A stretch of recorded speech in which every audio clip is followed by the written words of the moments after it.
Hello, hello, everybody. So tonight's going to be a little different. Today, I want to give you guys a chance to ask me some questions. Um, I have talked to this week some consultants that are new and a couple consultants that are seasoned.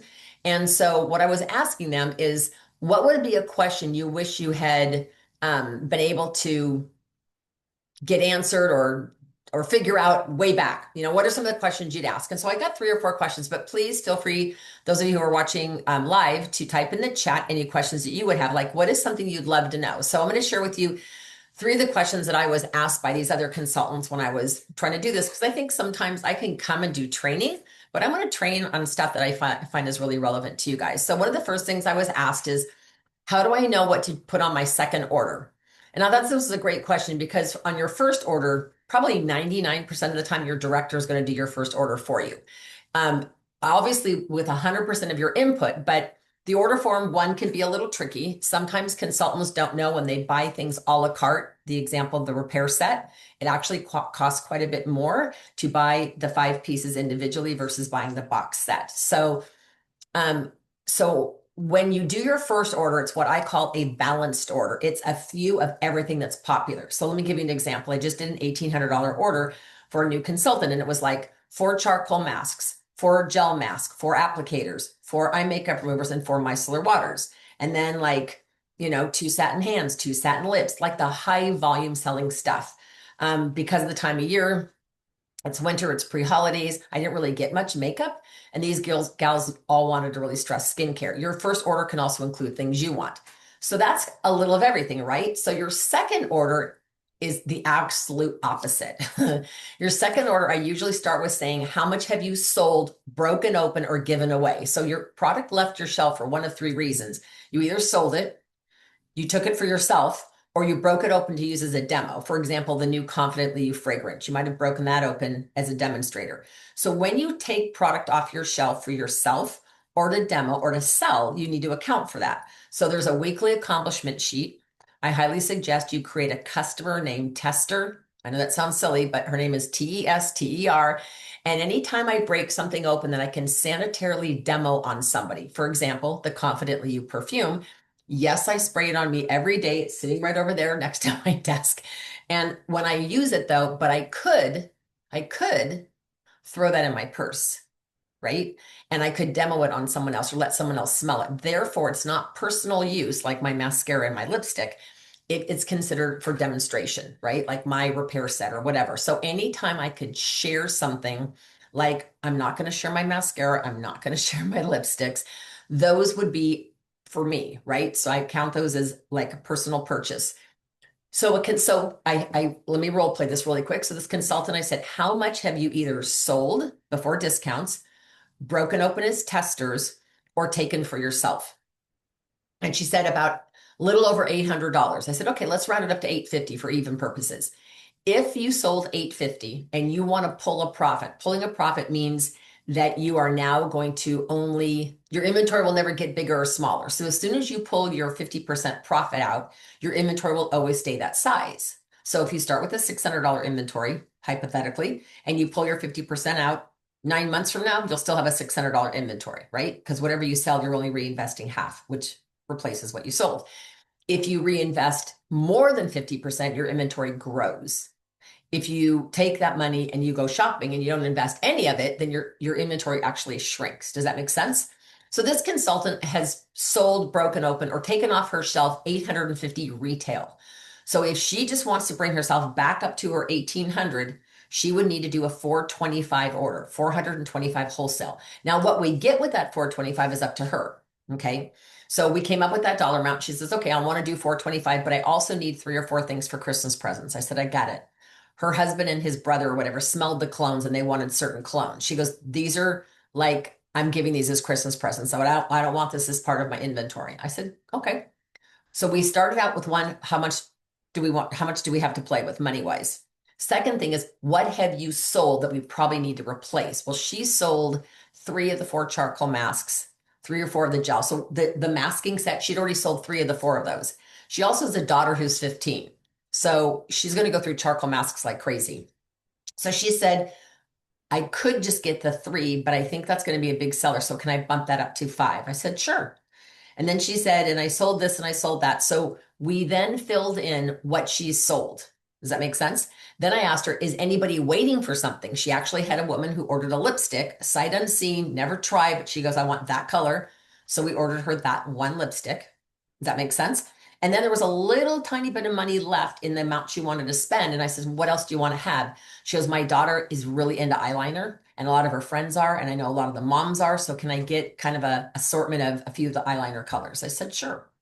So when we got that done, that was her second order. So from that order moving forward, it's kind of going to be the same thing. It's always going to be kind of what you sold, what you need, that kind of thing. Does that make sense? Now, when we have new product launch, it's a little different. So they just now launched a lavender, and I'm not sure if you're watching this live or you're going to see it later, but um, they have a lavender hand cream and lavender body spray. So those are limited edition, meaning when they're gone, they're gone. I personally know one is the tube is purple, which for some reason purple stuff sells, and it'll be super easy to market that for the holidays for a last minute girlfriend gift because it's $12. So if I get really cute mittens, knit mittens at like the Dollar Tree, and I put them with mittens, I'll sell them for 15, right? $12 hand cream, a couple bucks for the mittens, and I'll tie a bow and a bell on it or an ornament or whatever. Those will fly off my shelf. So was it in my budget? I'm not replacing anything. In other words, I'm going to buy 25 hand creams and then they also have body spray. So I'm just kind of giving you an idea. You never want to run out of lookbooks. You always want to have paper receipts, even though you're probably going to be doing a digital receipt. There are people who still want a paper copy or your Wi-Fi doesn't work or whatever. So you're always still going to want to have like a legit paper receipt. Okay, so that was one question I get asked, and I hope that answers it. Second question I got asked is, how do you track what your customers buy? So this one consultant facialed her sister. Her sister bought foundation. She bought a Combo to Oily Miracle set and some other things. And she said, so you told me, this was me telling her, that it's her job to keep track of this. She goes, well, how do I do that? So there's a couple ways. If you are a paper girl, which not that I don't want you to do paper, but it seems like papers get lost and that's just not the most efficient way. But there is a profile card that Mary Kay has that they fill out when they sit down to do an appointment, right? And it has like their name, address, phone number. I apologize, my office is 2/3 packed, so I don't know where anything is. But you know the profile cards, their name, address, and phone number. You can on the back of that record what they purchase, especially colors. And then back in the day, when I did it all with paper, I would literally alphabetize those by last name. Okay. So that'll help you. But to be honest with you, I use the My Customers Plus app. Now I know the company is going to be changing some apps and doing things a little differently, but for right now, I'll take all these receipts from a party, like, right? Like all of these receipts, let's say these are all from a party. Then I would go into the My Customers app maybe once a week, usually on a Sunday night, and I will input all of this information. So then I just shred the receipts because why do I want more paper? And what it'll do down in the notes section, it'll let you put their birthday, but down in notes, it'll let you see um, what you sold them. And so you can make notes, but here's what's cool is you can even click on the thing that says previous orders and you'll be able to see everybody's previous orders. Does that make sense? So it will show it'll show you a list of their order. You can just click on it. It'll say CC cream, medium to deep, blah, blah, blah, blah, blah, and all the colors, eyeshadows. And when you're invoicing that, it's going to keep track of all that. Because I just had a customer come and she said, I like the last lipstick you sold me, but the one you sold me before that was my favorite. It's kind of a beigey, tan, brownish pink. And I'm like, I had no idea what she was talking about. So I looked in the app and I went back to the last order. That wasn't it because that color was appleberry. That was definitely not that. So I went to the order before and it was rosewood. I said, oh, it was rosewood. She goes, that's the name of it. Well, if I hadn't had that, we would have been going through a lookbook trying to figure this out. So whether you have 2 customers or 200 customers, set yourself up for success. Does that make sense?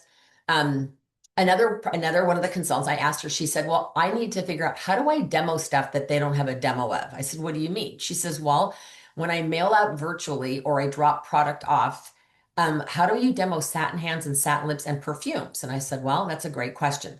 So a couple things. One of the gals in my unit back in the day when we had a studio, and you guys, if you have questions, please type them in the chat because that's what I'm here for at this time is to take any questions at all that you would have that you'd love to ask me.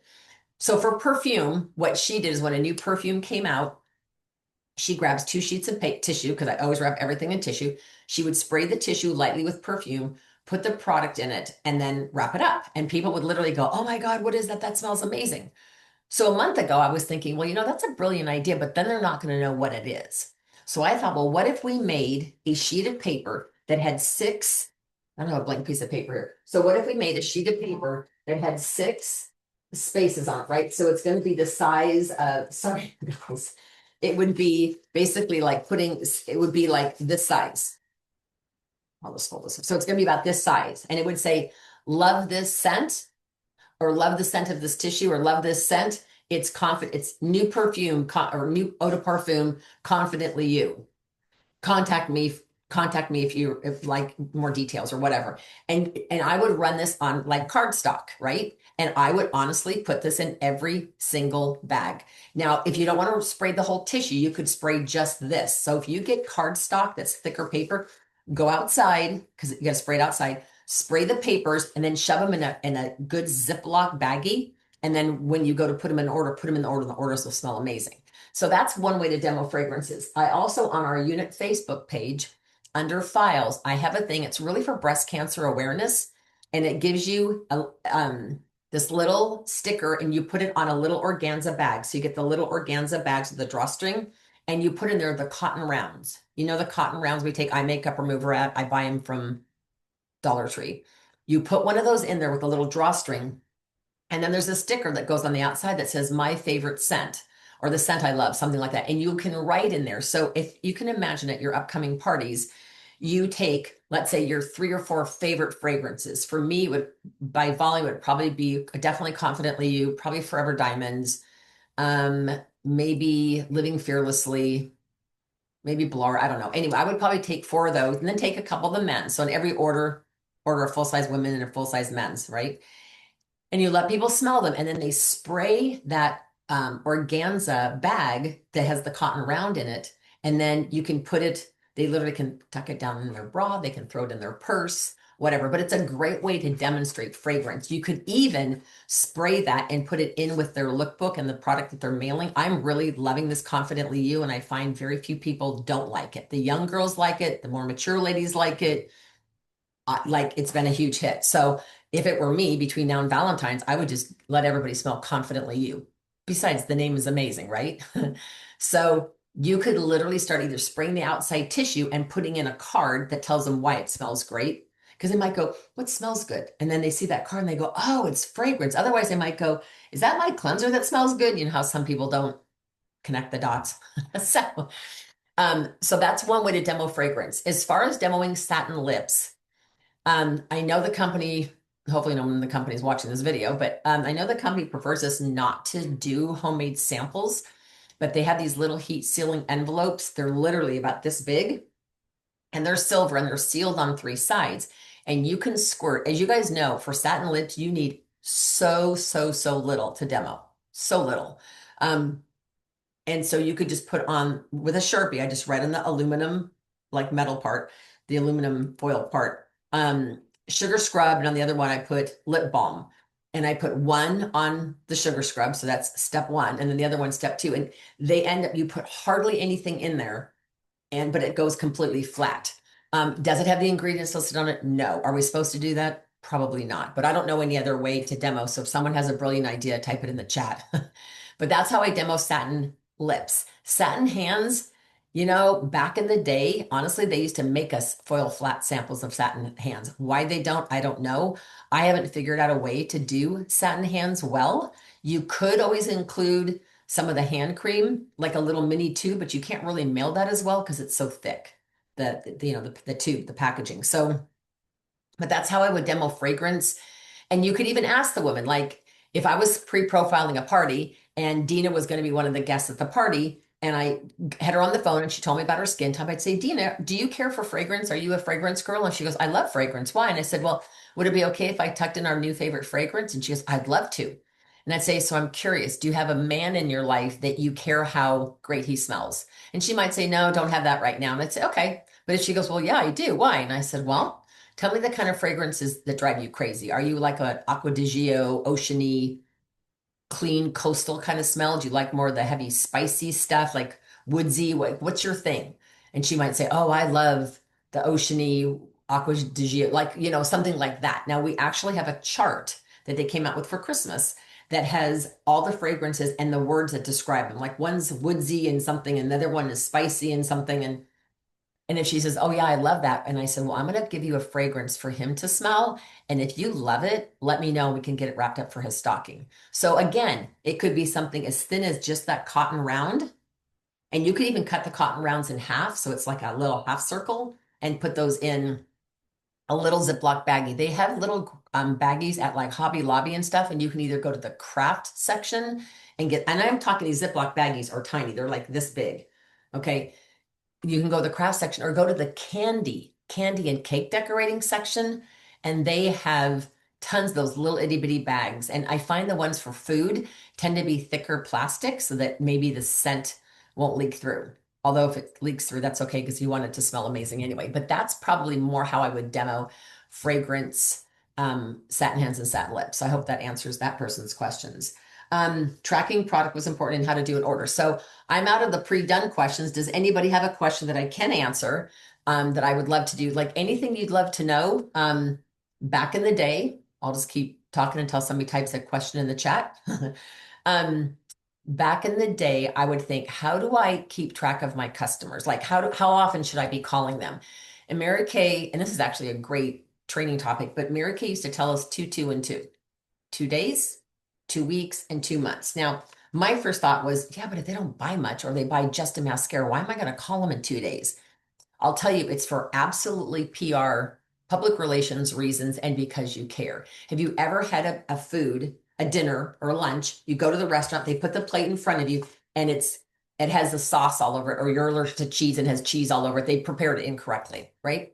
And then you can never get the server's attention. And they zip by and they zip, and you're like trying to get their attention. In the meantime, the person you're having lunch with is already halfway done with their lunch. And by the time you flag the server down and say, this is cheese all over it, I can't eat cheese. And they're like, oh, so sorry, we messed you up. Too much time has gone by. I love it when the second my plate goes down, within 60 seconds, the server comes by. How is everything so far? Great. I've only tasted one thing, but it's great. So it's your job to do that. So I try to do it always within 24 hours. So let's say I facial Connie and Connie gets repair eye cream and eye makeup remover. And that's all she buys that night.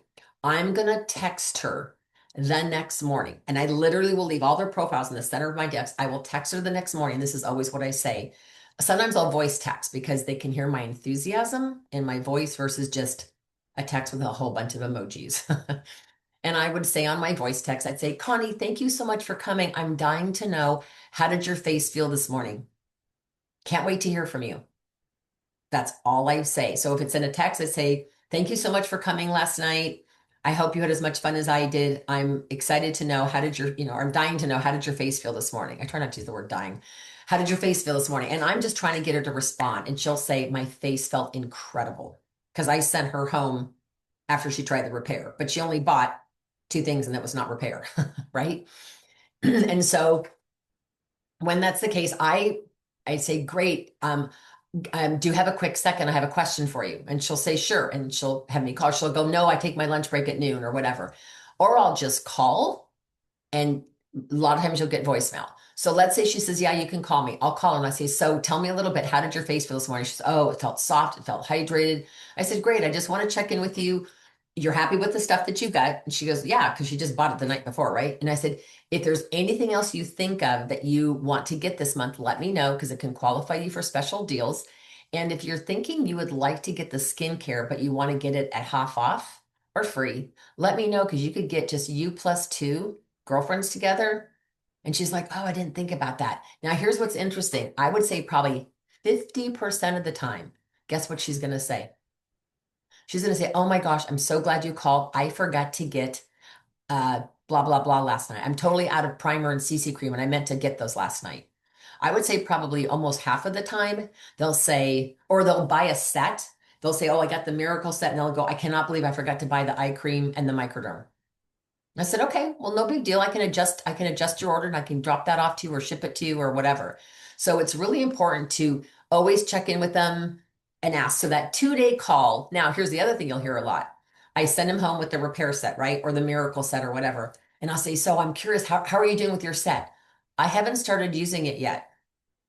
Like, I'm not kidding you guys. I hear that a lot. And I'll say, really? Okay. So what's the scoop? And they'll say, I don't remember the order to use it in. Don't you want to find that out now, not check in and wait 2 weeks to check in with her and find out she still hasn't used it and she's had it 2 weeks? So you're checking in to see how she's doing, if she has questions on the product she bought, if she thought of anything that she would like to have in addition to that. Now, this time of year, I would say, so Connie, do you have people that buy for your stocking? And she'll go, yeah, sometimes my husband does that, or sometimes my daughter does that. And I'd say, so trust me, because I am a daughter and I'm also a mom. I would love if my daughter said to me, Mom, these are the three things I love in my stocking. I would be beside myself because I never know what to get her. So are there a few things you tried last night that you didn't get that you would love in your stocking? Connie goes, actually, I'd love that gel mask and maybe the eye makeup remover. And I'd say, okay, great. So who would be the Santa I could text for that? She'd go, probably my daughter. And I said, great. Okay. Why don't you put that in a text to me? Or I'll get her contact info. So this is all about follow-up. So you call in 2 days, you call in 2 weeks. Why in 2 weeks? You want to make sure she's happy, no reaction to anything, no problems, no questions. And then often, if they don't book on the 2 day call, they'll book on the 2 week call because now they're going. Because on the 2 day call, I also say, well, Connie, keep looking through the catalog and start your list. If your list has more than two or three things on it, you really might want to consider getting you plus two girlfriends together, which is why I book so many parties from parties. Okay. And I love that because loyalty builds when you've seen them 3 times. If you can see a woman 3 times within a 60-day period, you create that loyalty. And the other trigger or the other thing to think about is once they're on 10 products, I don't know who did this research, but I heard this from a $1 million director. Once a client is on 10 products, you've already started building that loyalty with her. So then her default thought is, let's say she's buying all skincare, repair, satin lips, satin hands, 10 items, it's all skincare, but all of her makeup is MAC, CoverGirl, Estee Lauder, No. 7, whatever, Drunk Elephant, whatever. If all of a sudden she's using her Mary Kay eye cream and all of a sudden she goes, I wonder if Mary Kay's got a good red lipstick because now she's got 10 things in her bathroom. So I want it to become the default thought. When you run out of your other things, please check with me to see if we have it because I'd love to take care of you. Pretty soon then Connie's on her lipstick. And then she's like, actually, you know what? I'm low on mascara. Well, how are your mascaras? Oh, they're amazing. Now you've got a customer. Instead of building them wide, meaning getting hundreds of customers, you build them deep. You guys, if you had 20 customers that were on 20 items, you could literally be a star consultant every quarter by default. Seriously. Okay. So it's not a hard thing. It's an easy thing. So 2 days, 2 weeks, and 2 months. So I literally have 2 folders on my desk. One says 2 days and 2 weeks. From there, they get alphabetized by last name. And I did something really ridiculously simple. I got like colored, whatever you call these, colored paper clips. Okay, this one happens to be green, which is like the color of money, right? So I'll put a green paper clip on them if they're due for their 2 month call. Like I know that I need to call them in 2 months. Does that make sense? So everybody else is more seasoned. And so reach out to your customers. I can't tell you how many times I've had customers say to me, I'm so glad you called. So I hope this has been helpful to you guys. Thank you for being on. Thank you for listening. And I hope you have a blessed day.